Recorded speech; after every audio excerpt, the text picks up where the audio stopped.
As the economics of the pandemic are debated and used as political theater in Washington, the grim milestone reached Sunday, as reported by Johns Hopkins University, the United States surpassing 5 million confirmed cases of COVID-19 since the pandemic began. The U.S. standing alone at number one. As most countries report numbers in the thousands, just 3 are above 1 million. India, with a population of 1.3 billion and a recent surge of new cases, reports 2.1 million COVID-19 patients, or 0.0015% of their population.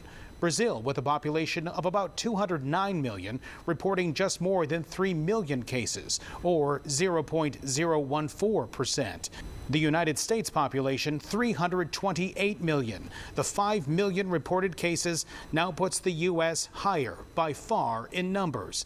But at 0.015% of population, statistically puts it on par with Brazil. From the first mentions of the novel coronavirus in January, thank you very much, everyone, to the president declaring a national emergency on March 13th, the U.S. has seen regional surges in the virus, first in New York, then other areas of the country, including Illinois, and most recently in southern and western states.